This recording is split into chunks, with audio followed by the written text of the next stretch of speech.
थंडी आली की सगळ्यात आधी इम्युनिटीवर परिणाम होतो आणि आपण नकळत या 3 चुका करतो ज्यामुळे आपल्या शरीराचा बचाव कमकुवत होतो।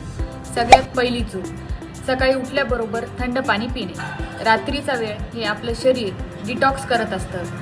सकाळी आपला अग्नी हा हळूहळू वाढत राहतो। त्यात जर आपण सकाळी थंड पाणी पिलं तर त्या अग्नीवर ब्रेक लागल्यासारखा होतो आणि हा अग्नी पेटायला, भूक लागायला अजूनच वेळ लागतो। त्यामुळेच आपली इम्युनिटी कमी होते आणि सर्दी, खोकला, टॉन्सिलायटिस, घसा दुखणे यासारखे त्रास चालू होतात। दुसरी चूक आपण करतो ते म्हणजे कोरडं अन्न जास्त खाणे। त्यात सॅलेड्सचा वापर जास्त करणे, मोड आलेली कडधान्य जास्त खाणे किंवा बिना तेलाची पोळी खाणे, तेल आहारामध्ये कमी असणे या सगळ्यामुळे वात वाढतो, वृक्षता येते आणि त्यामुळेच आपलं नाक, घसा या सगळ्यामध्ये कोरड पडते आणि कोरड पडली की इन्फेक्शन हे लवकर वाढतात।